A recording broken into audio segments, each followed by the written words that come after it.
Glycogen या oil इसका संचित भोजन है।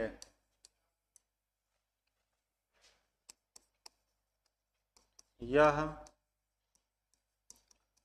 अलैंगिक जनन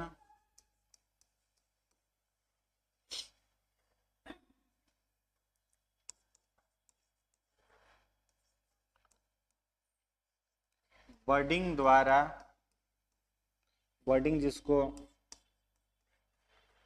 सॉरी बर्डिंग नहीं होगा, अलैंगिक जनन स्पोर फॉर्मेशन, ब्रैकेट में लिख लीजिएगा, कायिक प्रवर्धन द्वारा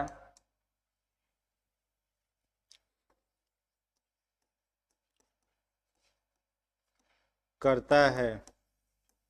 यह परपोषी मृत जीवी तथा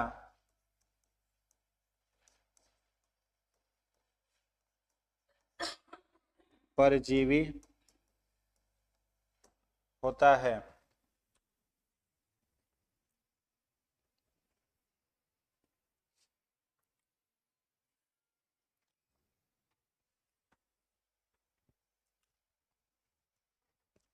एग्जाम्पल में लिख लीजिएगा, ईस्ट, पेनिसिलियम,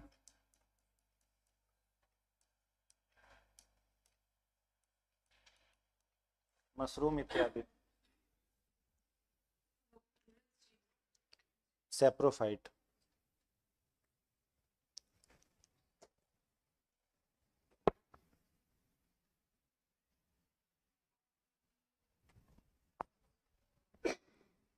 हो गया।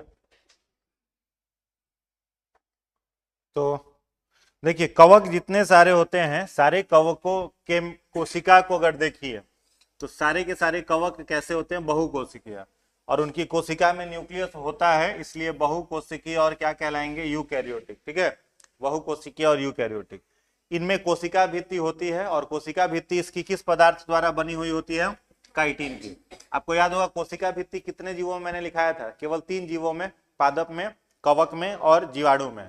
ठीक है, इन्हीं 3 में होता है ना। पादप में सेलुलोज का बना हुआ, कवक में काइटिन का बना हुआ, और जीवाणु में पेप्टिडोग्लाइकेन का बना हुआ। ठीक है, तो इसमें कोशिका भित्ति बनी होती है किस चीज की, काइटिन की। जैसे मशरूम में लोग जनरली को, मशरूम वगैरह की कुछ वेराइटी जो होती है वो खाने में प्रयोग ली जाती है, लेकिन ज्यादातर वेराइटी जो मशरूम का होता है वो कैसा होता है, टॉक्सिक होता है, पॉइजनस होता है। लेकिन कुछ वेराइटी उसकी जो होती है वो भोजन के रूप में उपयोग में लाई जाती है। समझ में आ रहा है। तो मशरूम में बहुत सारे ऐसे प्रोटीन होते हैं जो कि मांस में पाए जाते हैं। मांस में जो प्रोटीन पाया जाता है उसमें से लगभग प्रोटीन मशरूम में भी पाया जाता है। तो एक तरह से देखा जाए तो मशरूम क्या है, क्या हो जाएगा, नॉन वेज चीज हो जाएगा। ठीक है, वेज में नहीं आएगा। तो वेज में क्यों आ जाता है, वो केवल उसमें कोशिका भित्ति होती है इसलिए। समझ में आ रहा है। प्लांट वाला कोशिका भित्ति इसमें भी पाया जा रहा है जो कि काइटिन का बना हुआ है। केवल यही कैरेक्टर है कि वो पादप की श्रेणी में, ठीक है, जंतुओं से अलग है। अगर उसमें काइटिन का कोशिका भित्ति नहीं रहता तो वो भी क्या हो जाता है, जंतु हो जाता है। समझ में आ रहा है। तो इसकी कोशिका भित्ति काइटिन की बनी हुई थी। इनका रिजर्व फूड मटेरियल क्या होता है, ग्लाइकोजेन या ऑयल। अब देखो ग्लाइकोजेन भी, जैसे हम लोगों का भी रिजर्व फूड मटेरियल क्या होता है, या एनिमल का ग्लाइकोजेन होता है। तो हो गया कि नहीं, ये जानवर जंतु हो गया कि नहीं हो गया। जैसे हम लोगों में भी ग्लाइकोजेन है और इसमें भी क्या है, ग्लाइकोजेन है, तो हो गया जंतु। पादप में क्या होना चाहिए, स्टार्च का होना चाहिए।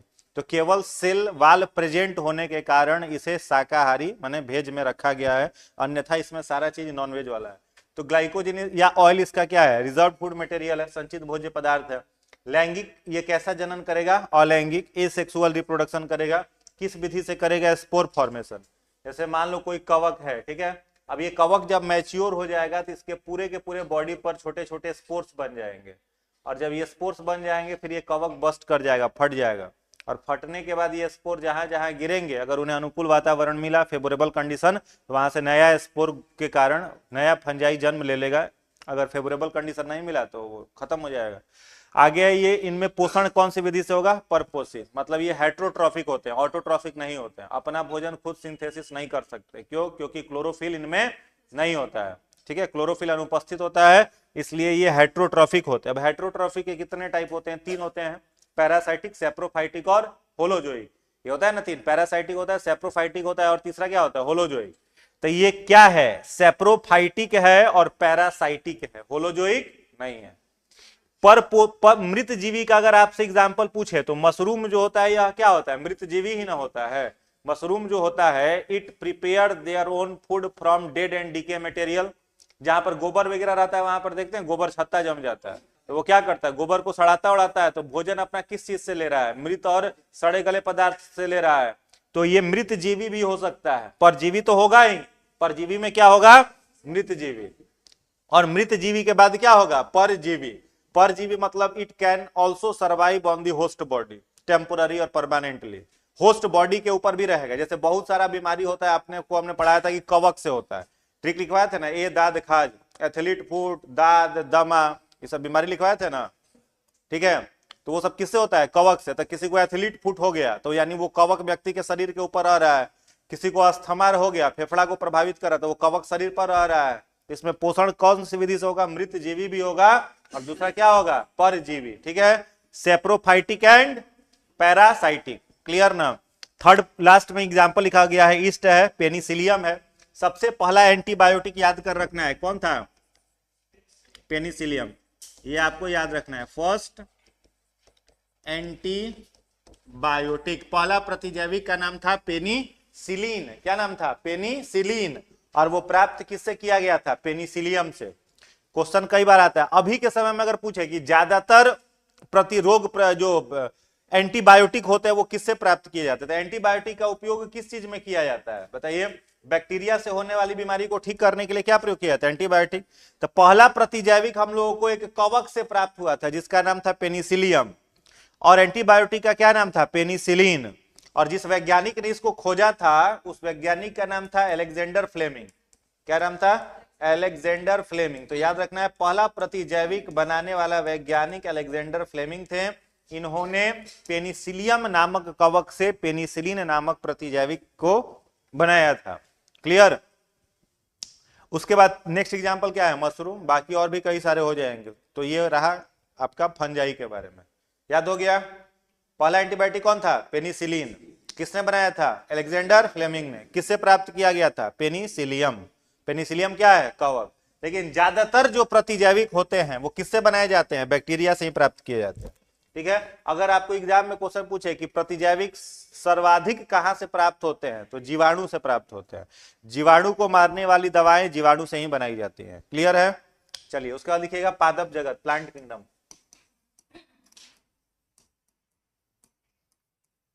पादप जगत,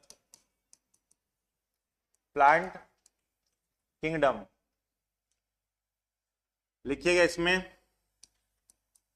पौधे स्वपोषी, प्रकाश संश्लेषी,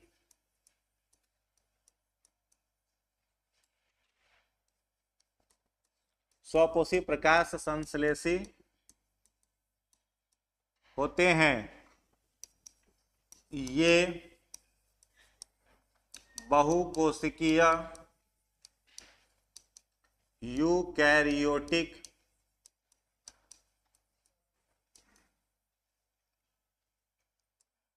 होते हैं। इनमें अलैंगिक जनन, कायिक प्रवर्धन, इनमें अलैंगिक जनन, कायिक प्रवर्धन, ब्रैकेट में लिख लीजिएगा वेजिटेटिव प्रोपोगेशन, कायिक प्रवर्धन तथा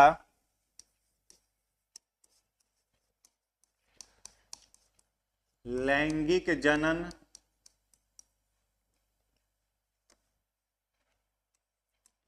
परागण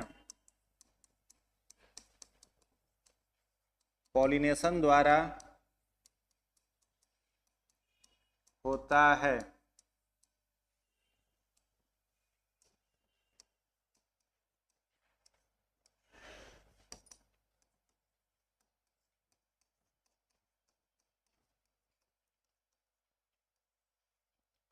पादप का वर्गीकरण दो भागों में, क्रिप्टोगैम्स, फेनेरोगैम्स।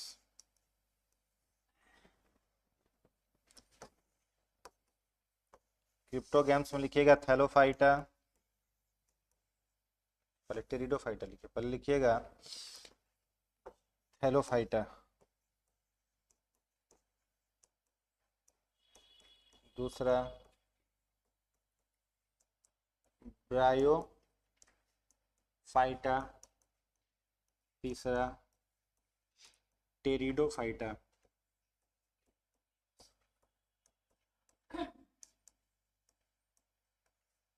फेनेरोगैम्स में लिखिएगा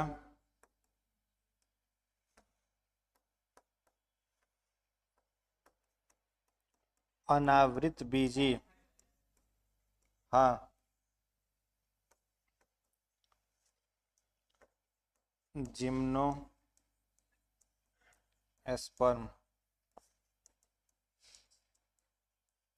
आवृत बीजी।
लिख लिए?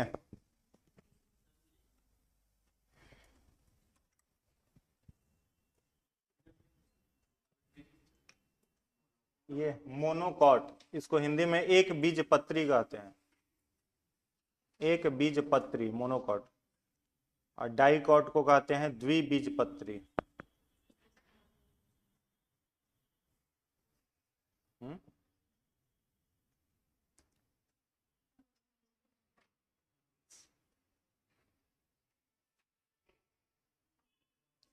हो गया?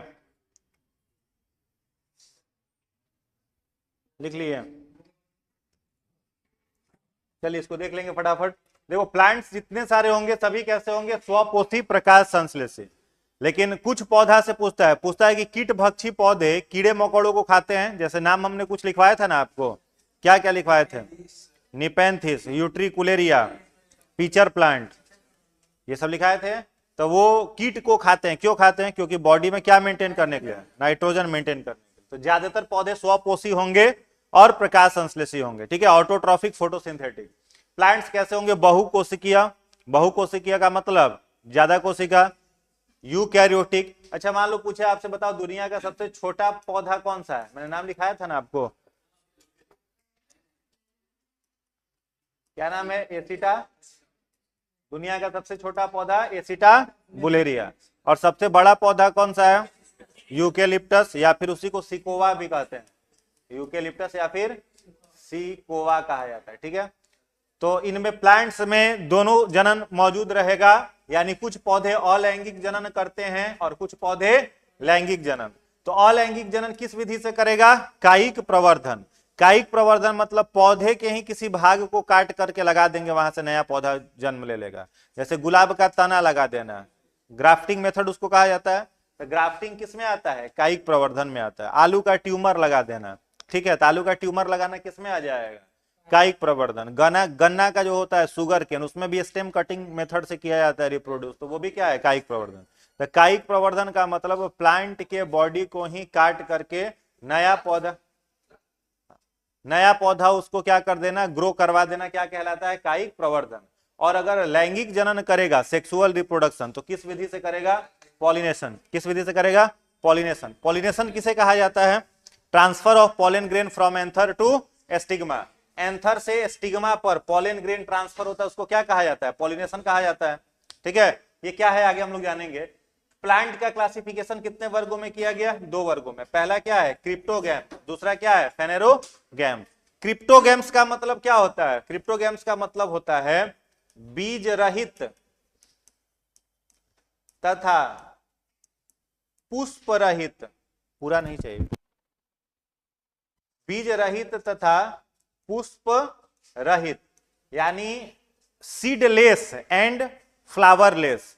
ठीक है, जिन पौधों में बीज भी नहीं होगा और पुष्प भी नहीं होगा, उन पौधों को क्या कहा जाता है, क्रिप्टोगैम्स। ठीक है, फेनेरोगैम्स का मतलब क्या होता है, बीज युक्त, क्या होगा, बीज युक्त, यानी वैसे पौधे जिसमें बीज पाया जाएगा उसको क्या कहेंगे, फेनेरोगैम।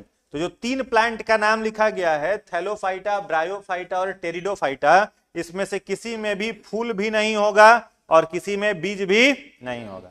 इधर वाला जो पौधा है जिम्नोस्पर्म, इसमें भी बीज होगा, एंजियोस्पर्म में भी बीज होगा, लेकिन फूल वाला पौधा केवल और केवल कौन होता है, एंजियोस्पर्म। याद रखना है, केवल एंजियोस्पर्म प्लांट में ही फूल होता है, बाकी अन्य किसी भी प्लांट में फ्लावर नहीं होता है। याद रहेगा क्या, एक बार किसी भी प्लांट में इनमें से 4 जो है, थैलोफाइटा, ब्रायोफाइटा, टेरिडोफाइटा, इसमें किसी भी प्लांट में फ्लावर नहीं होगा। फ्लावर केवल किस में होगा, एंजियोस्पर्म में होगा। याद रहेगा, फ्लावरिंग प्लांट केवल कौन है, एंजियोस्पर्म में, बाद बाकी कोई नहीं है। आगे बढ़ा जाए, पहला हेडिंग बनाएंगे थैलोफाइटा। पहला हेडिंग बना लीजिए थैलोफाइटा। थैलोफाइटा, इसमें लिखिएगा इन पौधों में जड़, तना तथा पत्ता, इन पौधों में जड़, तना तथा पत्ता नहीं पाया जाता, नहीं पाया जाता, जड़, तना तथा पत्ता नहीं पाया जाता। अगला पॉइंट लिखिएगा, इनमें समवहनी उत्तक, मतलब वैस्कुलर टिश्यू, इनमें समवहनी उत्तक, जाइलम फ्लोएम, इनमें समवहनी उत्तक, जाइलम फ्लोएम नहीं होते हैं, जाइलम फ्लोएम नहीं होते हैं। अगला पॉइंट लिखिएगा, जाइलम फ्लोएम नहीं होते हैं। नेक्स्ट पॉइंट लिखिएगा, ये जलीय होते हैं, ये जलीय, एक्वेटिक, जलीय होते हैं। अगला पॉइंट, शैवाल, शैवाल इस कुल के सदस्य हैं, शैवाल मतलब एल्गी, इस कुल, कुल माने परिवार, फैमिली, इस कुल के सदस्य हैं। ठीक है, एग्जाम्पल में लिख लीजिएगा, यूलोथ्रिक्स, कारा, एस्पाइरोगाइरा, यूलोथ्रिक्स, कारा, एस्पाइरोगाइरा, सब हिंदी नाम भी भैया, यूलोथ्रिक्स, कारा, एस्पाइरो, यूलोथ्रिक्स, कारा, एस्पाइरोगाइरा। हो गया, चलिए अगला पॉइंट लिखिएगा, शैवाल के 3 प्रकार हैं, शैवाल मतलब एल्गी के 3 प्रकार हैं। पहला क्लोरोफाइसी, ब्रैकेट में लिख लीजिएगा हरा शैवाल, ग्रीन एल्गी। दूसरा लिखिएगा थियोफाइसी, भूरा शैवाल, ब्राउन एल्गी। और तीसरा लिखिएगा रहोडोफाइसी,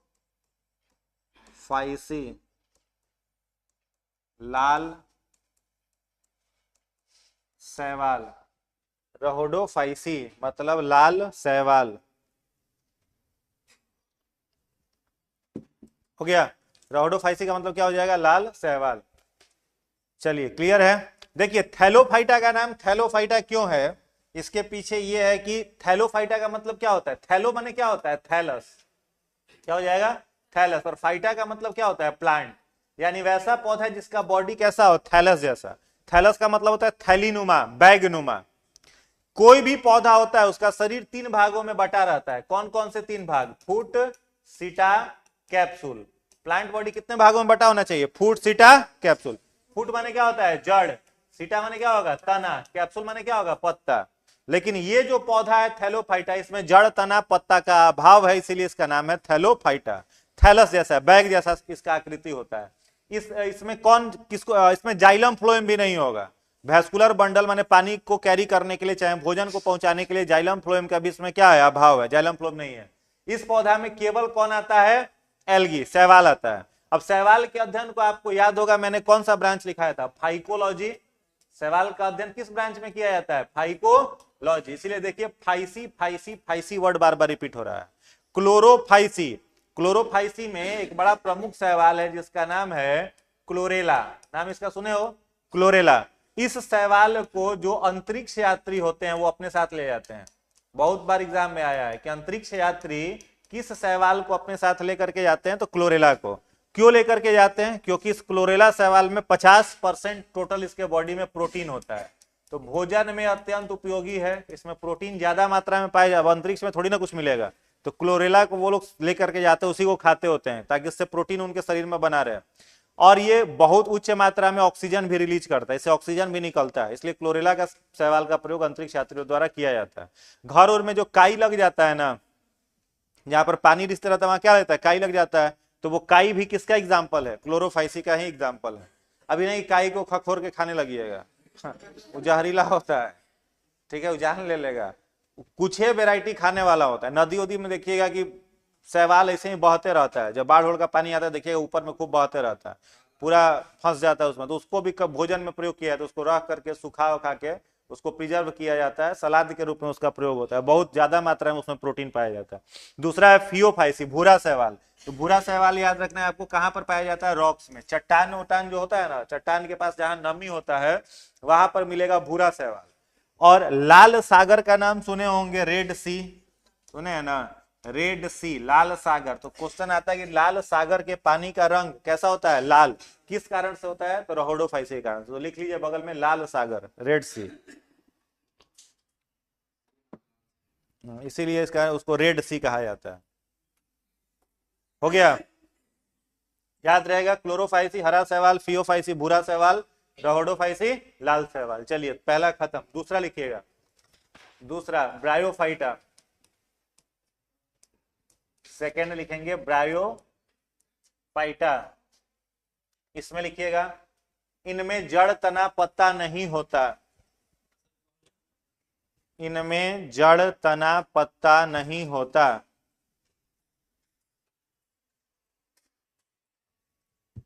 जड़ तना पत्ता नहीं होता, कौमा, जाइलम तथा फ्लोएम का अभाव होता है। कौमा देखिए, जाइलम तथा फ्लोएम का अभाव होता है।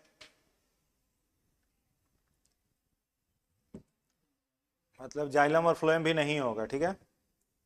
अगला पॉइंट लिखिएगा, इन पौधों को पादप जगत का उभयचर,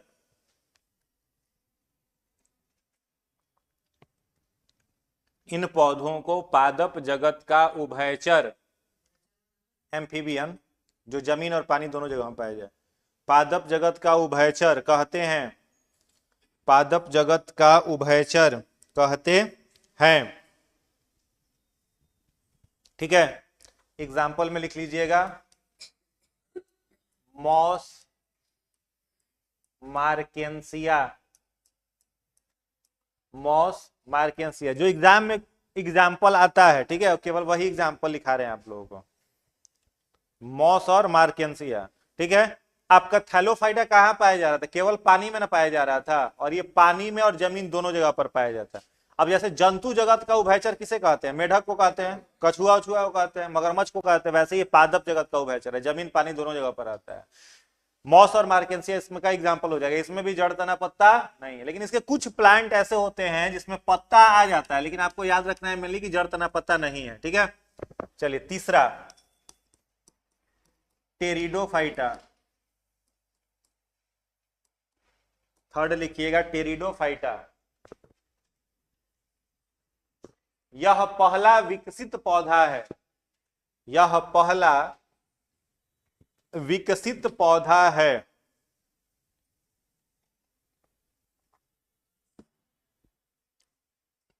यह पहला विकसित पौधा है जिसमें जड़ तना पत्ता, जिसमें जड़ तना पत्ता comma xylem phloem, xylem phloem. यह पहला विकसित पौधा है जिसमें जड़ तना पत्ता कॉमा जाइलम फ्लोएम पाया जाता है, पाया जाता है। हो गया, एग्जाम्पल में लिख लीजिएगा फर्न, एजोला, फर्न और एजोला। ठीक है, मोथा समझते हैं, गांव में होता है घास जैसा थोड़ा मोटा होता है, वही है एजोला। एजोला मोथा उसको कहते हैं। चौथा लिखिएगा जिम्नोस्पर्म, इसमें डैश दे करके लिखिएगा।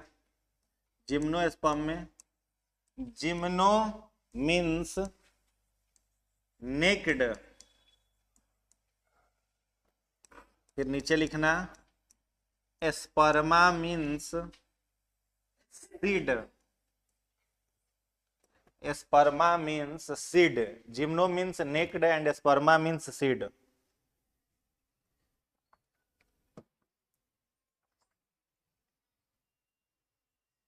हो गया, gymno means naked and sperma means seed. अब देखो इसका नाम हिंदी में क्या कहते हैं? अनावृत बीजी। क्या कहते हैं? अनावृत कहते हैं ना। अनावृत का मतलब क्या है? जैसे नॉर्मल कोई भी बीज है, मान लो यह बीज है, तो नॉर्मल जितना सारा बीज होता है उस बीज के ऊपर में एक आवरण रहता है, इस आवरण को कहते हैं बीज आवरण या फिर सीड कोट। क्या कहता है? Seed coat. तो जिम्नोस्पर्म में बीज तो आ जाए, इसके पहले जितना पौधा है उसमें फूल और बीज नहीं था। ठीक है, यहां पर बीज आ जाएगा, फूल अभी नहीं आया है, बीज यहां पर आ गया, लेकिन बीज के ऊपर में बीज आवरण जो है यह नहीं है, इसीलिए इसका नाम क्या रखा गया है? अनावृत बीजी, या फिर इसको नग्न बीजी पौधा भी कहा जाता है। मतलब बीज है लेकिन बीज के ऊपर में कोई आवरण नहीं है, इसलिए इसको अनावृत बीजी या नग्न बीजी कहते हैं। ठीक है, फूल इसमें नहीं है। क्लियर? अगला पॉइंट लिखिएगा। तो जिम्नो मतलब क्या हो जाएगा? नेक्ड, नग्न। स्पर्मा मतलब क्या हो जाएगा? बीज, नग्न बीजी पौधा इसको कहा जाता है। अगला पॉइंट लिखिएगा, इसमें जड़ तना पत्ता जाइलम तथा फ्लोएम, इसमें जड़ तना पत्ता जाइलम तथा फ्लोएम पाया जाता है। जड़ तना पत्ता जाइलम तथा फ्लोएम पाया जाता है। हो गया, जाइलम तथा फ्लोएम पाया जाता है। एग्जाम्पल में लिख लीजिएगा, एग्जाम्पल में इसके लिखिएगा साइकस, CYCAS, पाइनस, साइकस और पाइनस। ये क्वेश्चन साइकस जो है ना, ये प्रश्न आपको पूछा हुआ है BPSC 67 में कि साइकस जो है वो निम्नलिखित में से किस कुल का पौधा है? तो जिम्नोस्पर्म कुल का पौधा है। ठीक है, तो जितना एग्जाम्पल इसमें पूरा याद करने का आपको जरूरत नहीं है। Thallophyta 2 example, bryophyta example, pteridophyta example, खाली 2 एग्जाम्पल इसका देख लेना है। क्लियर है? तो साइकस और पाइनस किस में आएगा? आपका जिम्नोस्पर्म में। पहला फूल वाला पौधा 5वां है एंजियोस्पर्म, लास्ट लिखिएगा एंजियोस्पर्म। इसे हिंदी में कहा जाता है आवृत बीजी, आवृत बीजी, आवृत बीजी डैश देकर के लिखेगा, यह पहला पुष्पीय पौधा है, यह पहला पुष्पीय, पुष्पीय माने फ्लावरिंग, यह पहला पुष्पीय पौधा है जिसके बीज के ऊपर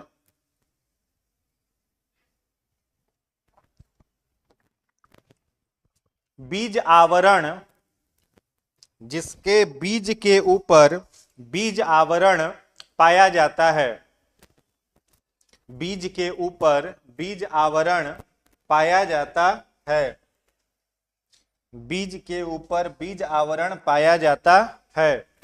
अगला पॉइंट लिखिएगा, इसमें जाइलम तथा फ्लोएम, इसमें जाइलम तथा फ्लोएम उपस्थित होता है, इसमें जाइलम तथा फ्लोएम उपस्थित, जाइलम तथा फ्लोएम उपस्थित होता है। अगला पौधा, इनमें जड़ तना तथा पत्ता, जड़ तना तथा पत्ता पाया जाता है, पाया जाता है। ठीक है, जड़ तना पत्ता पाया जाता है। देखिए धरती पर जितना भी प्लांट का वेराइटी है, उस वेराइटी में से लगभग 98% पौधा जो होता है उसको हम लोग नहीं देखे, 98 नहीं तो 95% तो जरूर। वो कहां पर है? पानी के अंदर है। हम लोग जो पौधा देख पा रहे हैं धरती पर वो केवल 4 या 5% ही है। हम लोग ज्यादातर कौन सा पौधा देखते हैं? एंजियोस्पर्म ही देखते हैं। आम, लीची, जामुन, बरगद जितना देख रहे हैं सबका सब क्या है? एंजियोस्पर्म। अब एंजियोस्पर्म में 2 लिखवाए थे, क्या क्या लिखवाए थे? मोनोकॉट और डाइकॉट। तो मोनोकॉट किसे कहेंगे? जैसे मान लो मोनोकॉट कहा जाता है उसे, कोई बीज है, अभी ये बीज अगर 2 भागों में बटा हुआ है तो इसको क्या कहेंगे हम लोग? डाइकॉट। ठीक है, और कोई बीज है वो 2 भागों में नहीं बटा है तो इसको क्या कहेंगे? मोनोकॉट। मोनोकॉट का मतलब एक बीज पत्र। जैसे मटर देखिए, चना देखिए, ये सब कैसा दिखेगा आपको? डाइकॉट दिखेगा। चावल देखिए, हल्दी देखिए, अदरक देखिए, ये सब किसमें आ जाएगा? मोनोकॉट में आ जाएगा। तो जो भी बीज 2 भागों में बटा है डाइकॉट, और जो 2 भागों में नहीं बटा है वो मोनोकॉट। और इससे एग्जाम में अच्छा खासा प्रश्न जो है वो पूछा जाता है। एग्जाम में इससे प्रश्नों की संख्या ठीक ठाक रहती है। तो पहले तो एक बार फटाफट स्पीड में पढ़ रहे हैं, इसको देखते चलिए। ठीक है, क्या लिखा हुआ है? टैक्सोनॉमी विज्ञान की वह शाखा है जिसमें जीवों की पहचान, नामकरण तथा वर्गीकरण का अध्ययन किया जाता है। ये डेफिनेशन हमने लिखा दिया था आपको, शुरू पहले दिन ही लिखा दिया था। वर्गीकी का जनक का श्रेय किसे जाता है? कैरोलस लिनियस को। इन्होंने कौन सी किताब लिखी थी? इसमें नहीं लिखा है, सिस्टेमा नेचुरे। वर्तमान में जीवों का कितना वर्ग है? 5। पहला क्या है इसमें? मोनेरा, दूसरा प्रोटिस्टा, तीसरा कवक, चौथा पौधा, 5वां जंतु। ठीक है, और इनको बांटने का श्रेय, इसको बांटने का श्रेय किस वैज्ञानिक को जाता है? रॉबर्ट हार्डिग विटिकर, जिनको शॉर्ट में RH विटिकर कहते हैं। ठीक है, RH विटिकर को इसका श्रेय जाता है। नेक्स्ट है पहला मोनेरा। इस जगत में प्रोकैरियोटिक सूक्ष्म जीवों को रखा गया है। इस जगत में मुख्य रूप से बैक्टीरिया तथा साइनोबैक्टीरिया आते हैं। इससे ज्यादा ही हम आप लोगों को मोनेरा के बारे में लिखा दिए हैं। दूसरा है प्रोटिस्टा। इस जगत में यूकैरियोटिक सूक्ष्म जीव आते हैं। प्रोटिस्टा, प्रोटोजोआ इसी जगत का के अंतर्गत आता है। प्रोटोजोआ से कौन सा रोग होता है? प्लाज्मोडियम से कौन सा रोग होता है? मलेरिया। अमीबा किस में आएगा? इसी में आएगा। हाइड्रा किसी में, हाइड्रा कह रहे हैं, युगलिना किस में आएगा? प्रोटिस्टा में आएगा। समझ में आ रहा है? ये सब प्रोटिस्टा। फंजाई अभी पढ़े हम लोग, बहुकोशिकीय होता है, इसमें कवक को शामिल किया गया है। इस आगे क्या लिखा हुआ है? कवक में कोशिका भित्ति पाई जाती है जिसके कारण इसे पौधा माना जाता है, परंतु इसमें क्लोरोफिल नहीं पाए जाते, इसलिए ये कैसे होते हैं? परपोषी, हेट्रोट्रॉफिक होते हैं। प्लांटी, प्लांटी किंगडम में क्या है? इसके अंतर्गत समस्त जलीय एवं स्थलीय पौधों को रखा गया है, एक्वेटिक और टेरिस्टेरियल प्लांट को। अब एनिमेलिया है, तो एनिमेलिया में अभी हम लोग नहीं जाएंगे, हम लोग अभी इसके पहले ही हैं। फिर द्विनाम पद्धति हम लोग पढ़ लिए थे। द्विनाम पद्धति बाइनोमियल नोमेनक्लेचर देने का श्रेय किसे जाता है? कैरोलस लिनियस को। ये सब हम लोग पढ़े थे ना, 2 नाम रखा जाते थे, Mangifera indica, Oryza sativa, Brassica campestris, ये सब पढ़े थे हम लोग। लीची का ये सब नाम देखे थे ना जी।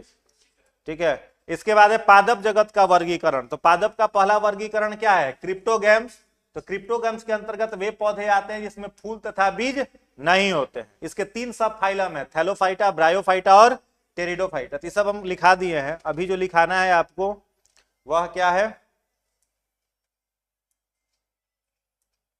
एंजियोस्पर्म। या देखिए, अब एंजियोस्पर्म में पहला क्या लिखा हुआ है? द्विबीज पत्री माने डाइकॉट। उसके बाद क्या है? एक बीज पत्री। एक बीज पत्री मतलब मोनोकॉट। तो एक बीज द्विबीज पत्री का एग्जाम्पल चना, मटर, सूर्यमुखी, गेंदा, कद्दू, आलू, नीम इत्यादि। एक बीज पत्री का बांस, केला, खजूर, गेहूं, घास, ये सब आ जाएगा। अब एक बीज पत्री में देखिए एग्जाम में क्या, एक पॉइंट लिखिएगा, एक बीज पत्री में शामिल पौधे, एक बीज पत्री माने मोनोकॉट में शामिल पौधे, मोनोकॉट में शामिल पौधे।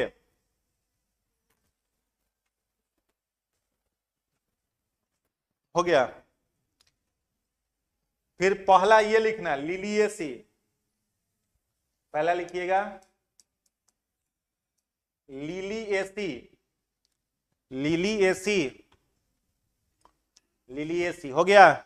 लिलिएसी में कौन कौन आएगा? प्याज, लहसुन, सतावर, घृत कुमारी माने एलोवेरा। प्याज, लहसुन, एलोवेरा, ये 3 को लिख लीजिए। प्याज, लहसुन, एलोवेरा। हाँ, लिलिएसी के अंदर आएगा प्याज, लहसुन, एलोवेरा। ठीक है। उसके बाद दूसरा लिखिएगा ग्रैमिनी, या पीएसी भी इसको कहते हैं, ग्रैमिनी, ग्रैमिनी। दूसरा लिखिएगा ग्रैमिनी। ग्रैमिनी में जितना अनाज वाला पौधा है वो सब आ जाएगा। समझ गए? अनाज समझ रहे ना? अनाज वाला पौधा। एग्जाम्पल लिख लीजिए, गेहूं, मक्का, धान, जौ। हाँ, ये फैमिली है। गेहूं, मक्का, धान, जौ। गेहूं, मक्का, धान, जौ। हो गया। तो अनाज वाला पौधा किस में आ जाएगा? ग्रैमिनी में या पीएसी में। इसके बाद है पाल्मी। तो पाल्मी में कई बार एग्जाम में क्वेश्चन आया है, लिख लीजिएगा पाल्मी। पाल्मी लिख लिया, नारियल और सुपारी, नारियल और सुपारी पाल्मी में। ठीक है। उसके बाद अगला लिखिएगा द्विबीजपत्री पौधे, डाइकॉट प्लांट। नेक्स्ट लिखिएगा द्विबीजपत्री पौधे, द्विबीजपत्री पौधे, डाइकॉट प्लांट, डाइकॉट प्लांट। हो गया। उसमें पहला लिखिएगा क्रूसीफेरी, केवल ये लिखना क्रूसीफेरी, क्रूसीफेरी। क्रूसीफेरी में लिख लीजिएगा राई, मूली, फूल गोभी, बंद गोभी, सरसों।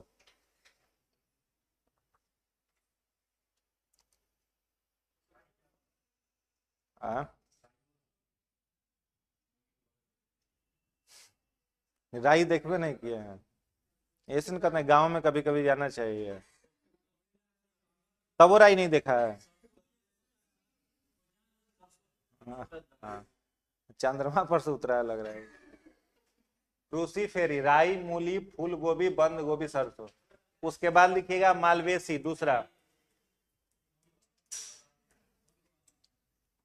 मालवेसी। इसमें लिखिएगा भिंडी, कपास, पटसन, पटुआ। पटसन पटुआ जानते हैं? हाँ, जूट जैसा रहता है, दौरी ओरी बीनता है लोग गांव में। ठीक है, महिला लोग दौरी ओरी उसका बीनती है। पटसन पटुआ है, भिंडी, कपास, पटसन, पटुआ।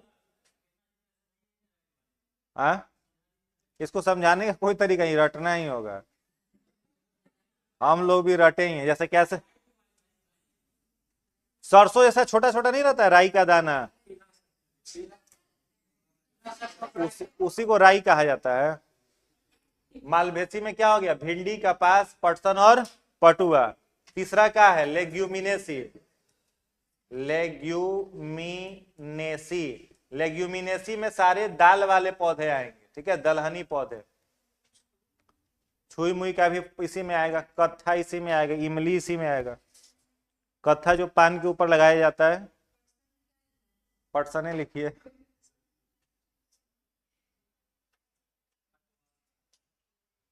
ठीक है, लेग्यूमिनेसी में लिख लीजिएगा सभी दलहन फसलें, दाल वाला जितना आएगा सब, कत्था, इमली, छुई मुई। हाँ, डालने की कोई जरूरत नहीं है ग्रुप में, ये किताब नोट्स आप लोगों को मिला होगा उसी का है। हिंदी वाला नोट्स मिला है आप लोगों को, उसमें सब है ये। हाँ, इंग्लिश वाले में भी होगा, देख लेना। क्वेश्चन कैसे पूछेगा? क्वेश्चन पूछेगा आपसे कि फूल गोभी निम्नलिखित में से किस कुल का है, और दे देगा मालवेसी, पीएसी, पाल्मी, क्रूसीफेरी, कुकुरबिटेसी, इसका नाम दे देगा, उसी में खोजना होगा। आगे मिलेगा, लेग्यूम में ही आएगा। पान पर नहीं लगाया जाता, लाल रंग का रहता है, कत्था। हाँ, कत्था ही लिखिए।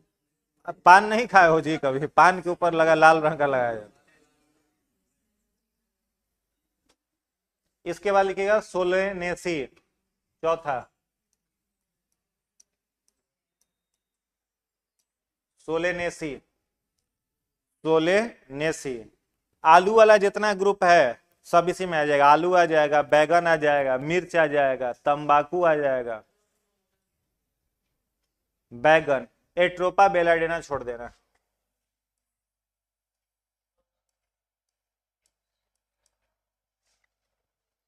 ठीक है, आलू, मिर्च, टमाटर, तंबाकू, बैगन। ये कुल है, ठीक है, फैमिली। जैसे मान लीजिए कि घर में फैमिली होता है ना, ठीक है, तो फैमिली है तो उसमें पिताजी का जनरेशन अलग चल रहा है, चाचा का अलग चल रहा है, सबका अलग अलग चल रहा है। तो वैसे ही चाचा के सब बेटा उटा के नाम अलग होगा ना, पिताजी का सब अलग होगा, तो वैसे ही ये सब अलग अलग कुल है, उस कुल में ये मेंबर है। तो सोलेनेसी क्या हो गया? कुल हो गया। ठीक है, उस कुल में मेंबर, जैसे आपको याद होगा आलू का साइंटिफिक नेम क्या लिखवाए थे? सोलानम ट्यूबरसम लिखाए थे ना। बैगन का क्या लिखवाए थे? सोलानम मेलोंजिना लिखाए थे। तो वैसे ही आलू, मिर्च, तंबाकू, तंबाकू का क्या लिखवाए थे? कुछ निकोटीना टुबैकम, निकोटीना टुबैकम। ये सब आपका इसी कुल में आएगा, इस फैमिली के अंतर्गत आने वाला। हाँ, उसके बाद है कंपोजिटी। कंपोजिटी कुल में आएगा। कंपोजिटी में ये लाइन जरूर लिख लेना, द्विबीजपत्री का सबसे बड़ा कुल है। द्विबीजपत्री का सबसे बड़ा कुल कौन सा है? कंपोजिटी।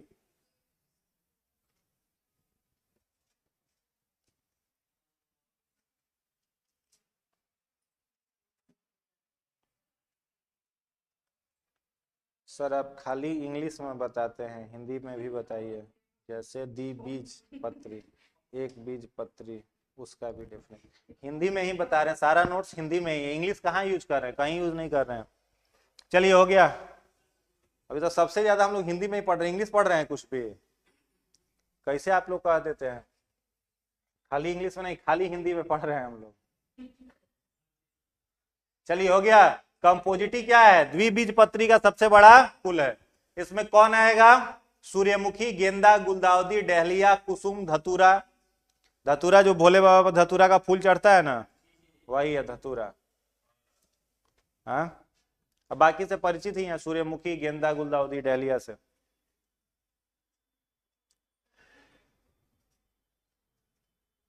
उसके बाद लिख लीजिएगा रूटेसी। रूटेसी, रूटेसी में आ जाएगा नींबू, संतरा, मौसमी, बेल।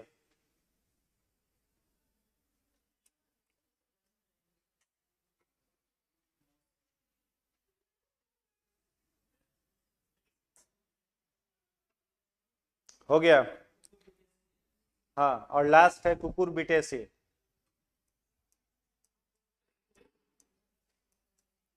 कुकुरबिटेसी में वैसा पौधा आता है ना जो नदी उदी के बालू में नहीं उगने वाला, जितना सारा पौधा है उसको क्या कहा जाता है? दियरा में। तो दियर में उगने वाला जितना पौधा है वो सब किस में आ जाएगा? कुकुरबिटेसी में आ जाएगा। तरबूज, खरबूज, खीरा, ककड़ी, परवल, करेला, लौकी, सब आ जाएगा उसी में, जो दियर में उगने वाला है।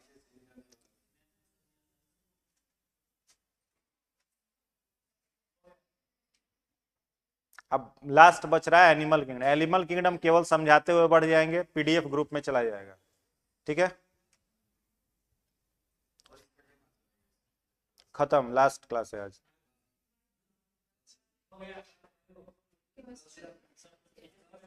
कहो और पढ़ना है? 2-3 साल तक हम लोग पढ़ सकते हैं। आप जैसा कहिए, खत्म आज ही तो आज खत्म, कल खत्म। हाँ इतना ही लिख लिया ना, टेस्ट होगा तब नींद नहीं आएगा। अभी टेस्ट बाकी है ना, बहुत सारा चैप्टर छूटा है जिसका टेस्ट अभी नहीं लिया है। हाँ तो 1-2 दिन में हो जाएगा वो टेस्ट सब उसका। एक ही दिन 50-60 क्वेश्चन सब मिसलेनियस करके उसमें ये जरूरी नहीं, छोड़ दीजिए। क्या इसका इंपॉर्टेंट नहीं, छोड़िए इसको, जो इंपॉर्टेंट था वो आप लिख चुके हैं।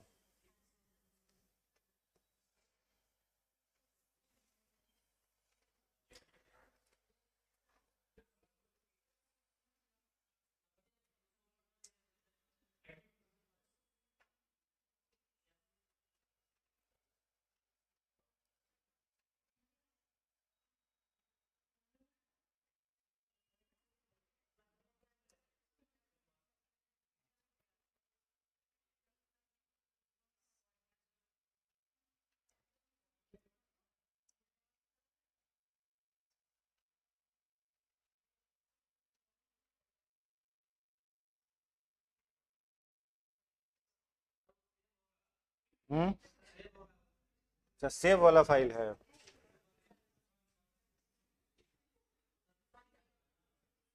हाँ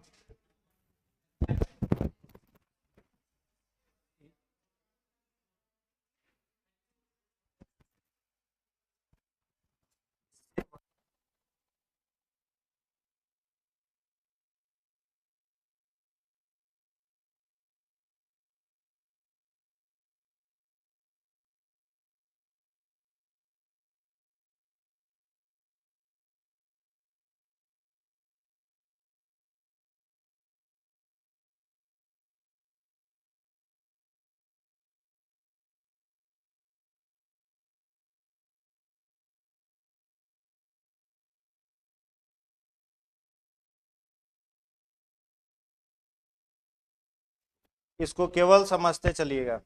देखिए एनिमल किंगडम, एनिमल किंगडम यानी जंतु जगत, इसमें बस जो लिखवाएंगे खाली वही लिखना है, ठीक है। देखिए एनिमल किंगडम की प्रमुख विशेषताएं, जितने भी जंतुओं के बारे में इसमें हम लोग पढ़ेंगे वे सारे जंतु कैसे होंगे? बहुकोशिकीय के साथ साथ यूकैरियोटिक। पोषण में कैसे होंगे? परपोषी होंगे, ठीक है। इनका शरीर जो है वो कितने आकार का होगा? 3 आकार का। पहला आकार कौन सा है? द्विस्तरीय सममित, जिसको अंग्रेजी में कहते हैं बाइलेटरल सिमेट्रिकल। बाइलेटरल सिमेट्रिकल का मतलब यह है कि यदि किसी भी जंतु को बीचों बीच काटा जाए ऐसे, इसको क्या बोलेंगे? लंबवत, ठीक है। लंबवत अगर किसी जीव के शरीर को काटा जाए और उसका शरीर 2 बराबर भाग में बट जाए तो वैसे सिमेट्री को क्या कहा जाता है? द्विस्तरीय सममित। अब जैसे मेढक के शरीर को आप वैसे काटेंगे तो 2 बराबर भागों में बटेगा, मनुष्य को काटेंगे बटेगा, ठीक है। जितना भी शेर, चीता, हाथी है सबका शरीर 2 बराबर भागों में बटेगा। तो अगर पूछा जाए कि मानव का सममिति कैसा है तो क्या कहेंगे? बाइलेटरल सिमेट्रिकल है। दूसरा सममिति कौन सा है? अरीय सममित। अरीय सममित का मतलब है रेडियल सिमेट्रिकल। क्या लिखा हुआ है? जब जंतु के शरीर को केंद्र के स्थान से काटा लगाया जाए तो उसका शरीर 2 या उससे अधिक, 1 या उससे अधिक समान भागों में बढ़ जाए। बाइलेटरल का मतलब लंबवत, ठीक है। अरीय सममित का मतलब बीच से काटा जाए और उसका शरीर 1 या 1 से अधिक बराबर भागों में बट जाए तो उसको कहा जाता है अरीय सममित, ठीक है। जैसे एग्जांपल में है हाइड्रा। तीसरा क्या है? असममित। असममित का मतलब है उसके शरीर को आप कैसे भी काटिए, चाहे बीच से काटिए चाहे लंबवत काटिए, उसका शरीर बराबर भागों में नहीं बटेगा, उसको क्या कहा जाएगा? अरीय सममित। तो अरीय सममित के एग्जांपल कई सारा है, जैसे घोघा हो जाएगा, जैसे अमीबा हो जाएगा, जैसे पैरामीशियम हो जाएगा, कैसे भी काटिएगा बराबर भागों में नहीं बटेगा। तीनों समझ में आया?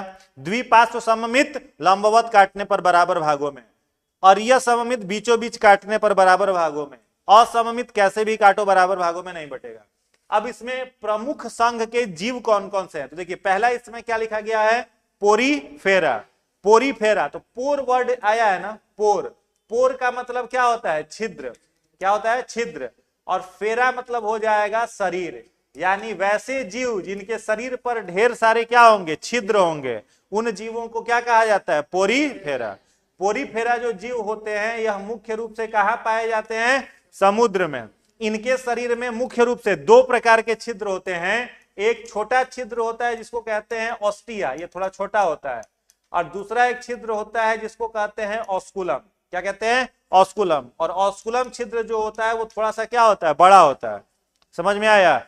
इन जीवों को चूंकि पूरे शरीर पर छिद्र है, इसलिए सामान्य बोलचाल की भाषा में इन जीवों को स्पॉन्ज भी कहा जाता है। स्पॉन्ज का रसगुल्ला खाते तो कैसा होता है, गदेदार होता है। अब इसके पूरे शरीर में छिद्र है तो कैसा होगा, ये अत्यंत मुलायम होगा, सॉफ्ट होगा।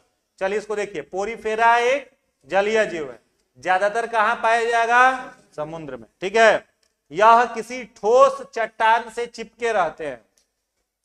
आगे लिखा हुआ है इनका पूरा शरीर छिद्रयुक्त रहता है। इस छिद्र को क्या कहते हैं, ऑस्टिया। और एक बड़ा छिद्र होता है उसको क्या कहते हैं, ऑस्कुलम कहते हैं। आया बात समझ में? इसका एग्जाम्पल अगर पूछे तो सीधा एक ही एग्जाम्पल याद रखना है। कौन सा एग्जाम्पल, स्पॉन्ज। क्या याद रखना है, स्पॉन्ज याद रखना है। क्लियर है? तो लिखो, इसको लिखना पोरीफेरा, खाली लिखिएगा एनिमल किंगडम हेडिंग बना लो, जंतु जगत। एनिमल किंगडम, जंतु जगत, जंतु जगत हो गया। पहला लिखिएगा पोरीफेरा, पोरीफेरा, PORIFERA, पोरीफेरा। और डैश देकर लिख लीजिएगा स्पॉन्ज, SPONGE। खाली नाम और एग्जाम्पल यही आपके काम का है, बाद बाकी आपको मिल जाएगा, देख लीजिएगा। खाली नाम और एग्जाम्पल याद रखना। दूसरा लिखिएगा निडेरिया, दूसरा लिखिएगा निडेरिया। स्पंज के बगल में नहीं, पोरीफेरा पहला था ना, हाँ दूसरा लिखो निडेरिया। पहला पोरीफेरा, दूसरा निडेरिया। ठीक है, निडेरिया पढ़ रहे हैं, देखिएगा निडेरिया में क्या लिखा हुआ है, ये जीव भी कहां रहते हैं, समुद्र में रहते हैं, समुद्री जीव होते हैं। इनका शरीर किस स्तर तक विकसित है, उत्तक।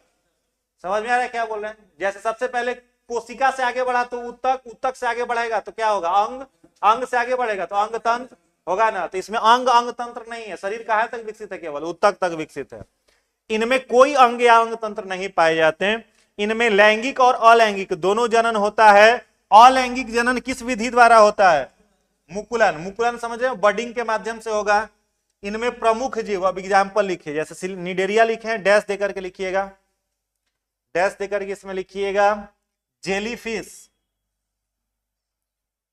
डैश देकर के लिखिएगा जेलीफिश। क्वेश्चन आएगा निम्नलिखित में से कौन वास्तविक मछली नहीं है, ऑप्शन में दे देगा मान लो तारा मछली, स्टार फिश। दूसरा एग्जाम्पल दे देगा जेलीफिश। तो बताओ ये दोनों में से कौन मछली है, तो दोनों मछली नहीं है। फिश लगा हुआ है तो कंफ्यूज नहीं होना है। जैसे यहाँ जेलीफिश, तो जेलीफिश मछली नहीं है, वो एनिमल का नाम है। फिश आपका पीसेस ग्रुप में आएगा, कॉर्डाटा में आएगा, जो हम लोग लास्ट में पढ़ेंगे। समझ में आ रहा है? वैसे ही क्या लिखा हुआ है, जेलीफिश, ये फिश नहीं है। कॉमा देकर के दूसरा एग्जाम्पल लिखिएगा हाइड्रा, HYDRA, हाइड्रा।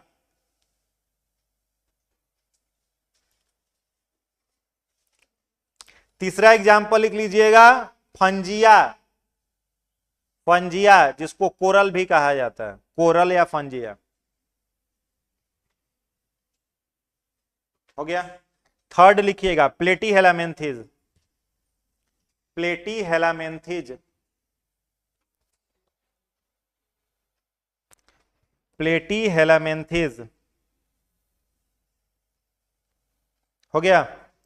देखिए प्लेटी वर्ड का मतलब क्या होता है, प्लेटी का मतलब होता है चिपटा, फ्लैटेंड, अंग्रेजी में कहते हैं फ्लैटेंड, ठीक ना, चिपटा। और हेलामेंथिस वर्ड का मतलब क्या होता है, क्रीमी, क्रीमी का मतलब होता है वॉर्म। क्या होता है, वॉर्म। तो प्लेटी हेलामेंथिस को एक और नाम दिया जाता है फ्लैटेंड वॉर्म। तो डैश देकर के इसमें लिखिएगा इसे चिपटा क्रीमी भी कहते हैं, इसे चिपटा क्रीमी मतलब फ्लैटेंड वॉर्म भी कहते हैं। चिपटा क्रीमी क्यों कहेंगे चिपटा, क्योंकि पूरा शरीर कैसा है, चिपटा है, फ्लैटेंड है, इसीलिए इसका नाम चिपटा कृमि भी है। अब देखिए इस संघ के जीव को चिपटा कृमि या फिर फीता कृमि, तो चिपटा कृमि के बगल में लिख लीजिएगा टेप वॉर्म, फीता कृमि। चिपटा कृमि जो लिखे हैं उसके बगल में लिख लीजिएगा tape warm, TAPE, tape warm मतलब फीता कृमि, दोनों नाम इसका हो गया। इनका शरीर चपटा अथवा फीते के समान का होता है, इसमें अंग का विकास शुरू हो जाता है। ध्यान से देखो ये लाइन, इस संघ के अधिकांश जीव कैसे होंगे? परजीवी। परजीवी माने दूसरे पर नहीं, दूसरे के शरीर पर। दूसरे पर का मतलब अलग हो गया, जैसे मृत जीवी भी दूसरे पर ही आश्रित है, तो दूसरे के शरीर पर मतलब परजीवी। कहां कहां रह सकता है? मनुष्य के शरीर पर आ सकता है, पालतू तथा जंगली जानवर के शरीर पर आ सकता है। ठीक है, जैसे देखो क्या लिखा हुआ है, एक एग्जाम्पल इसका लिखना, जो आपने प्लेटिहेलमिन्थेस लिखा उसका उदाहरण लिखिए, फैसियोला हिपैटिका। हाँ, फैसियोला हिपैटिका, इसी को कहा जाता है लीवर फ्लूक। एग्जाम्पल लिखिएगा Fasciola hepatica, liver fluke, liver fluke हो गया। ये मनुष्य को प्रभावित करता है। मनुष्य के किस अंग को करेगा? लीवर को। ठीक है, लीवर में चला जाएगा और लीवर से चिपक जाता है, तो इसमें लीवर का साइज बड़ा हो जाता है, लार्ज लीवर की बीमारी हो जाती है, तो लीवर फ्लूक हो गया। दूसरा इसका एग्जाम्पल है टीनिया सोलियम। ठीक है, दूसरा एग्जाम्पल इसका क्या है? Taenia solium. टीनिया सोलियम को क्या कहते हैं? फीता कृमि। सेकेंड एग्जाम्पल लिख लीजिए, टीनिया सोलियम, टेप वर्म भी इसको कहा जाता है, या फीता कृमि। फीता कृमि, फीता कृमि। फीता कृमि किसी को कब प्रभावित करेगा? तो ये जनरली मनुष्य को नहीं होता, किसको प्रभावित करता है? सुअर को, पिग को। और जो व्यक्ति सुअर का अधपका मांस खाएगा या उसके संपर्क में रहेगा, तो उससे यह मनुष्य के शरीर में चला आएगा और उसके लीवर को क्या करता है? प्रभावित कर देता है, इसीलिए इसका नाम है टीनिया सोलियम या फीता कृमि। आगे है प्लेनेरिया, तो प्लेनेरिया भी हो जाएगा इसका एग्जाम्पल, तीसरा लिख लीजिएगा Planaria. Third example Planaria, Planaria हो गया।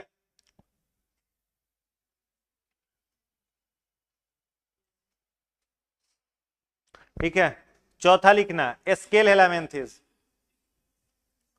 चौथा एस्केल हेलामेंथिस, किसका? एस्केल हेलामेंथिस। ठीक है, इसका एग्जाम्पल लिखिए, एस्कैरिस, बुचेरिया, हुकवर्म, पिनवर्म।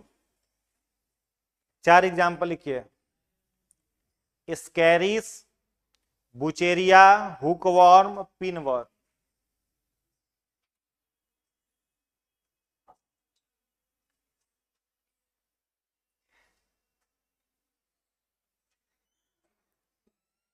इसमें दो नाम आप लोग पहले से पढ़े हैं, कौन कौन सा? एस्कैरिस का नाम सुने हो? इससे कौन सी बीमारी होती है बताओ, सुने हो तो? कौन सा बीमारी होता है? एस्कैटिस। एस्कैटिस में कौन सा बीमारी हो जाता है? आंत में घाव बन जाता है, इंटेस्टाइन में। वुचेरिया का भी नाम सुने हो, इससे कौन सा रोग होता है? बोलो ना जी। फाइलेरिया। हाथी पांव रोग किससे होता है? बुचेरिया से, लिखाए थे ना। एस्कैटिस भी लिखाए थे, तो वॉर्म से आपको दो बीमारी का नाम लिखवाए थे, कि एस्कैटिस लिखाए थे, कि बुचेरिया से लिखवाए थे हाथी पांव। दोनों जंतु किस कुल का सदस्य है? एस्केल हेलामेंथिस का सदस्य है। ठीक है, चलिए नेक्स्ट, पांचवा। पांचवा में लिखेंगे एनीलिडा। एनीलिडा हो गया। एग्जाम्पल इसका लिखिएगा, नेरिस, केचुआ, जोंक। नेरिस, केचुआ, जोंक नाम है जंतु का।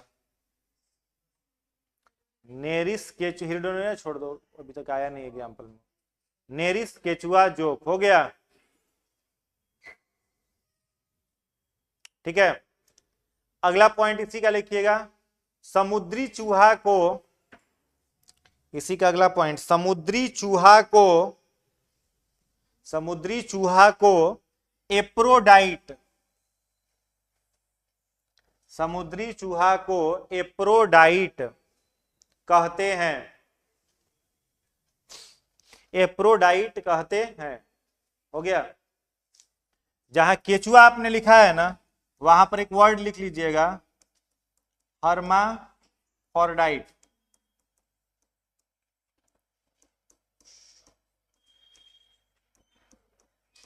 जहां केचुआ लिखे हैं वहां लिख लीजिएगा हर्माफोर्डाइट। हर्माफोर्डाइट वैसे जीव को कहते हैं जो जीव कैसा होता है, द्विलिंगी।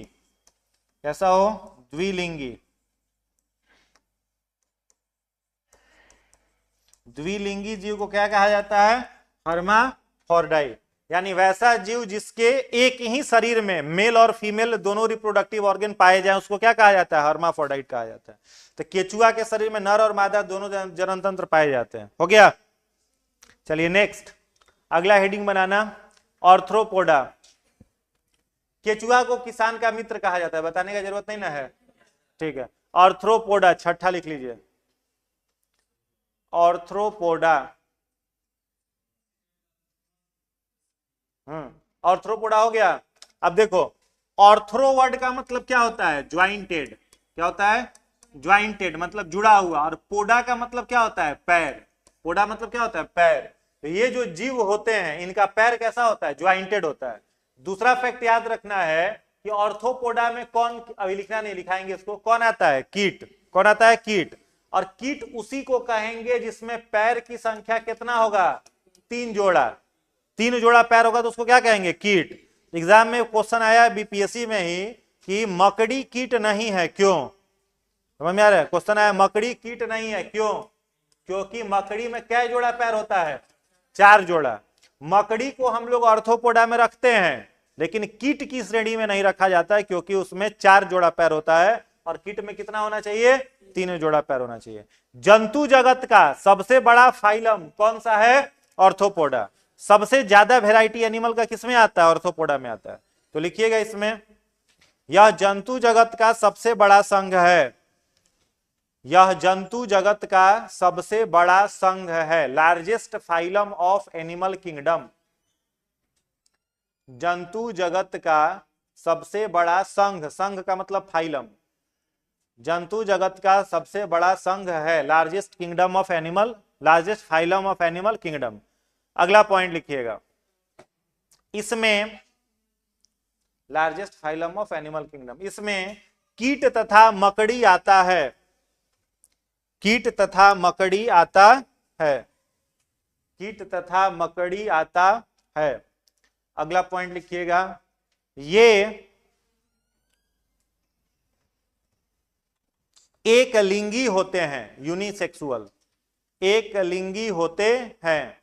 मतलब नर जनन तंत्र अलग रहेगा, मादा जनन तंत्र अलग रहेगा, एक लिंगी होंगे। एग्जाम्पल लिख लीजिए, एग्जाम्पल में सब लिख लो, झींगा, केकड़ा, तिलचट्टा, बिच्छू, मकड़ी इत्यादि। हाँ हाँ, प्राउन भी इसी में आता है। प्राउन मछली थोड़े है, वो कीड़ा होता है, उसको खा जाते हो आप लोग।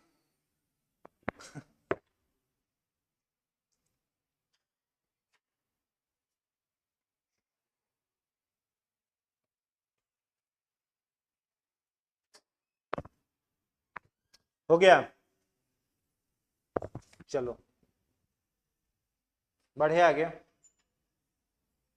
अब देखिए, मकड़ी और कीट में मुख्य अंतर लिखा गया है, कोई खास नहीं जरूरी है, कोई जरूरी नहीं। एक लाइन बस ये याद रखना है, मकड़ी जिस पार्ट से जाल बुनती है ना, उस अंग को क्या कहा जाता है, लिख लेना, एस्पिंटेट्स। मकड़ी जिस अंग से जाल बुनती है, जो पैर वाला उसका भाग होता है, उसको एस्पिंटेट्स कहते हैं।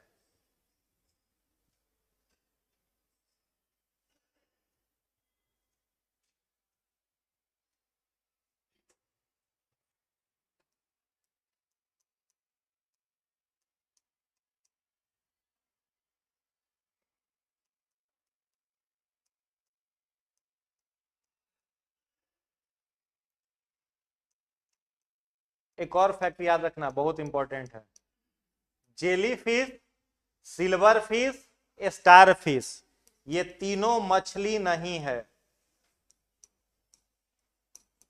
ये सब कीट है, समझ में आया। जेलीफिश, स्टारफिश और सिल्वर फिश ये तीनों कीट नहीं है।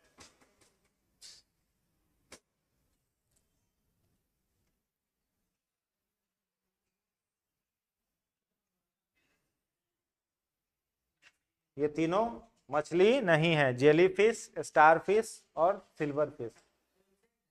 हाँ,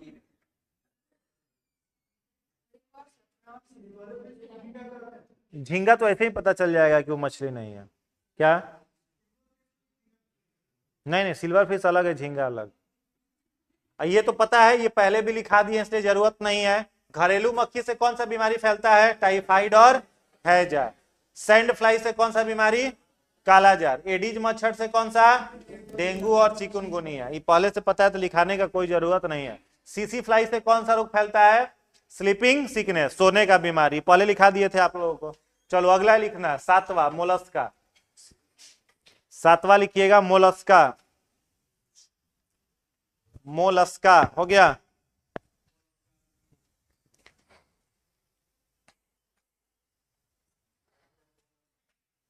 देखो जो भी मोलस्का जीव होते हैं, ठीक है, उस मोलस्का जीव का शरीर क्या होता है? बहुत ज्यादा मुलायम होता है, लेकिन बाहर से एक बहुत कठोर आवरण से भी घिरे रहते हैं, जिस आवरण को क्या कहा जाता है? मेंटल। पागल वाला मेंटल नहीं कहा जाता है, मेंटल मतलब अंदर से शरीर मुलायम है और बाहर से एक मजबूत आवरण होता है। जैसे आपने देखा होगा घर में मोती जो होता है वो किसके अंदर होता है? सीप के अंदर। सीप के अंदर होता है, तो सीप ऊपर से देखते हो कितना कठोर रहता है, तो वो जो कठोर आवरण सीप का है उसी को क्या कहा जाता है? मेंटल। समझ में आ रहा है? तो क्या लिखा हुआ है? मोलस्का जीव कहाँ रहेंगे? समुद्र में रहेंगे। शरीर कोमल होगा, मंद गति से चलते हैं, धीमे गति से चलेंगे। नर और मादा अलग अलग होंगे, कुछ द्विलिंगी हो सकते हैं। प्रमुख जीव काइटन, घोंघा, सीप, सिपिया, ऑक्टोपस। समझ में आया? तो मोलस्का में खाली ये लिख लो। कछुआ यहां नहीं, कछुआ भी एनिमल किंगडम, कोडाटा में जाएंगे तब। एग्जाम्पल में लिख लीजिए काइटन, घोंघा, सीप, सिपिया, ऑक्टोपस।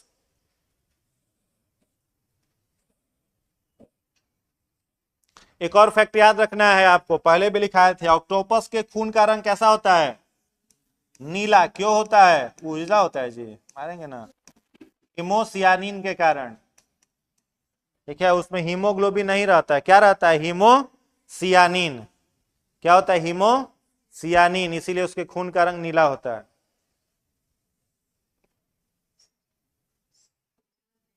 उजला इसका होता है ना, कॉकरोच का। हाँ, उसमें हीमोसिल पाया जाता है। नहीं, ऑक्टोपस का। हम्म, ऑक्टोपस का। और नीला क्यों होता है लिख दिए हैं, हीमोसियानिन के कारण। हो गया। चलिए, मोलस्का जहां लिखे हैं ना ब्रैकेट, वहीं पर डैश देकर के ये मेंटल शब्द लिख देना ताकि याद रहेगा। ऊपर का जो आवरण होता है उसको मेंटल कहते हैं।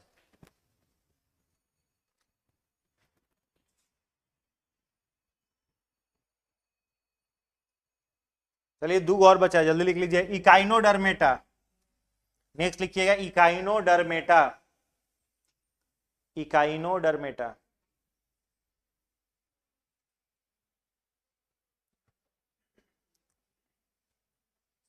हो गया। देखो, इकाइन वर्ड का मतलब क्या होता है? कांटा। इकाइन मतलब होता है कांटा। और डर्मा माने क्या होता है? त्वचा।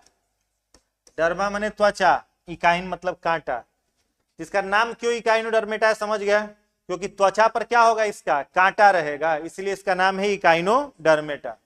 क्या लिखा गया? इस संघ के जीव समुद्र में रहते हैं तथा इनकी त्वचा पर कांटे पाए जाते हैं। इस जीव में जल परिवहन तंत्र पाया जाता है। जल परिवहन तंत्र माने शरीर में पानी फ्लो करने के लिए, जो प्रचलन करने के लिए, भोजन ग्रहण करने के लिए और श्वसन करने के लिए सहायक होता है। प्रमुख जीव डैश देकर किसमें लिखिएगा? स्टारफिश, सी कुकुम्बर माने समुद्री खीरा, sea urchin, brittle star, Antedon. इसका एग्जाम्पल लिख लीजिए, खीरा जैसा दिखाई देता है, सी कुकुम्बर। तारा मछली, समुद्री खीरा, sea urchin, brittle star, Antedon. क्या? हरा कलर का ही होता है।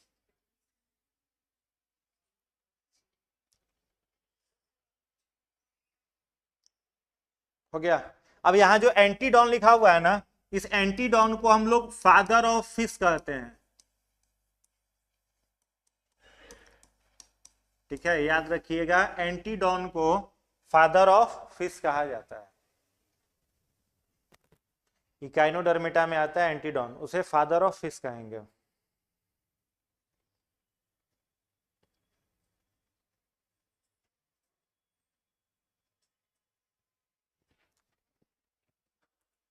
Next 9 number, Hemichordata. हेमिकॉर्डाटा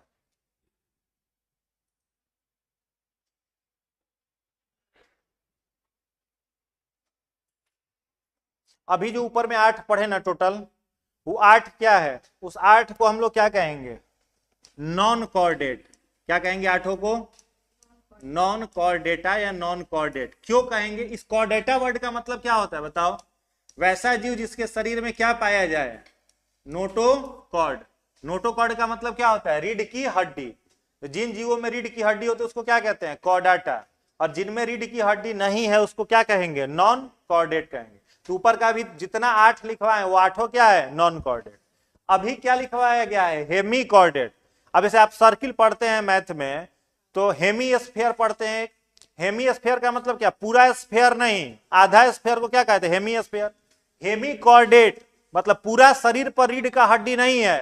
हेमी मतलब क्या होगा? शरीर के आधे भाग पर रीढ़ की हड्डी है, इसलिए इनका क्या नाम रखा गया है? हेमी कॉर्डेट रखा गया है। समझ में आ रहा है? अब हेमी कॉर्डेट में रीढ़ की हड्डी केवल कहां होगी? उसके गर्दन वाले भाग में केवल रीढ़ की हड्डी होगी, बाद बाकी पूरे शरीर पर नहीं होगी, इसलिए हेमी कॉर्डेटा कहा जाता है। एग्जाम्पल इसका लिख लीजिए, बैलेनोग्लोसम, हार्डमेनिया, एम्फियोक्सस, बैंकिंगोस्टोमा। इससे अभी तक क्वेश्चन आया नहीं एग्जाम में। हाँ 12th का ही है। हाँ, diversity and taxonomy chapter 11th। हाँ, लास्ट एगो बचा है बस 10।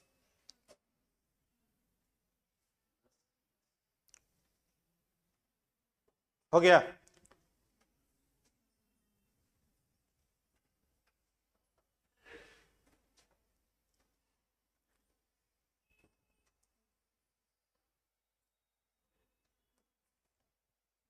कॉर्डाटा।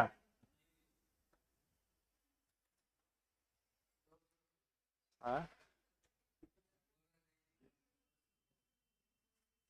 नोट्स में होगा।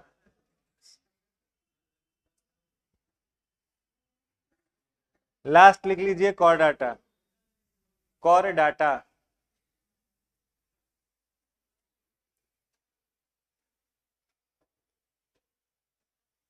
कॉर्डाटा किसे कहेंगे? याद है? किसे कहेंगे? जिनके पास क्या पाया जाए? क्या पाया जाए? रीढ़ की हड्डी। मतलब नोटोकॉर्ड जिनमें पाया जाए उसको क्या कहेंगे? कॉर्डाटा। कॉर्डाटा का विशेष एक संरचना होता है, उसमें रक्त परिवहन तंत्र कैसा होगा? बंद। बंद का मतलब रक्त किसमें बहेगा? वेन, आर्टरीज, कैपिलरीज में। धमनी शिरा में रक्त जिसका बहता है उसको क्या कहते हैं? बंद रक्त परिवहन तंत्र वाले जीव। ठीक है। अब इसके अलग अलग फाइलम है। पहला फाइलम इसका क्या है बताइए? मत्स्य। तो लिखिएगा, इसके निम्न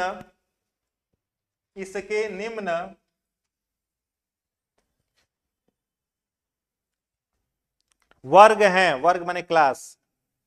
इसके निम्न वर्ग हैं। हो गया। पहला लिखिएगा मत्स्य। मत्स्य। ठीक है। मत्स्य में केवल कौन आएगा? बोलो। मछली। अब मछली के बारे में सबको पता है क्या? मछली बताओ, कोल्ड ब्लड वाला जंतु है कि वार्म ब्लड? वार्म है जी। बट कैसा है? Cold blood. कोल्ड ब्लड का मतलब क्या होता है? कोल्ड ब्लड का मतलब क्या होगा? अनियत तापी। यानी वैसा जीव जिसके शरीर का तापमान फिक्स नहीं होता है उसको क्या कहते हैं? Cold blooded. तो मछली क्या होगा? Cold blooded. समझ में आया? मछली का हृदय कितने कक्ष का? 3, 2 कक्ष ना जी, मछली का हृदय 2 कक्ष का। चलो दूसरा कौन आएगा? एम्फीबिया। कौन आएगा? एम्फीबिया। एम्फीबिया भी बताओ, वार्म ब्लड की कोल्ड ब्लड? कैसा होगा? Cold blood. हृदय कितने कक्ष का? 4, 3। एम्फीबिया के हृदय कितने कक्ष का? 3 कक्ष का। कोल्ड ब्लड समझ गए ना, शरीर का तापमान फिक्स नहीं हो। वार्म ब्लड का शरीर का तापमान क्या होगा? फिक्स होगा। हम लोग किसमें आते हैं? Warm blood. तो हम लोग के शरीर का तापमान कहीं चले जाए कितना रहेगा? 37 डिग्री सेल्सियस ही रहेगा, वो चेंज नहीं होता। थर्ड क्या है? रेप्टिलिया। रेप्टिलिया, रेप्टिलिया भी कैसा होगा? Cold blood. एम्फीबिया का मतलब समझे कि क्या होता है? हिंदी में इसको क्या कहेंगे? उभयचर। हिंदी में क्या कहा जाता है? उभयचर। जो कहाँ रहे? जमीन में, जमीन और पानी दोनों जगह रहे, उसको एम्फीबिया कहा जाता है। रेप्टाइल कैसा होगा? कोल्ड ब्लड वाला होगा। हृदय कितने कक्ष का? हृदय कितने कक्ष का? 3 कक्ष का होगा। ठीक है, इसे शुद्ध हिंदी में सरीसृप कहते हैं। क्या कहेंगे? सरीसृप। जो रेंग के चलने वाले जीव हैं, सांप, छिपकली, सब किसमें आएगा? सरीसृप में। ठीक है, चौथा कौन सा है? एवीज। एवीज, तो एवीज में याद रखिएगा किसे रखा जाता है? पक्षी को। बर्ड्स को किसमें रखा जाता है? एवीज में। एवीज जो होगा कोल्ड ब्लड की वार्म ब्लड, वार्म ब्लड, गर्म रक्त वाला होगा, नियत तापी। शरीर के तापमान उसका क्या रहेगा? फिक्स रहेगा। अच्छा, पक्षी में आवाज निकालने के लिए क्या होता है? आप लोग को बताए थे, सैरिंग्स। क्या होता है? सैरिंग्स होता है। हम लोगों में लैरिंग्स जैसे होता है, पक्षी में आवाज निकालने के लिए सैरिंग्स होता है। हम लोगों का फोरलिम्स क्या है? हाथ। पक्षी का फोरलिम्स क्या होता है? पंख। जैसे उसमें हाथ के जगह पर क्या होता है? पंख होता है। पूरा बॉडी उसका फीदर्स से घिरा रहता है। हम लोगों में जैसा जबड़ा होता है, उसमें चोच रहता है। समझ में आया? यही अंतर है। तो पक्षी भी कैसा? Warm blooded. हृदय का कक्ष कितना कक्ष का? 4 चैम्बर्ड हार्ट, 4 कक्षीय हृदय इसमें पाया जाता है। लास्ट लिख लीजिएगा, 5वां स्तनी, मैमल्स। 5वां लिख लीजिए, स्तनी, जिसे मैमल्स कहा जाता है। मैमल्स का हृदय कितने कक्ष का? 4। कैसा होगा ये? कोल्ड ब्लड की वार्म ब्लड? Warm blood. हाँ, पक्षी का भी वार्म ब्लड। वार्म ब्लड वाला केवल 2 है, पक्षी और मैमल। अब बाद बाकी सब कोल्ड ब्लड।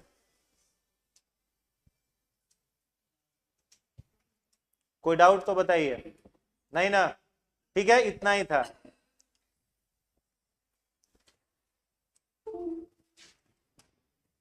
किन्हीं कोई डाउट तो बताइए। इसको याद कर लेना है, इसका टेस्ट हो जाएगा किसी दिन भी।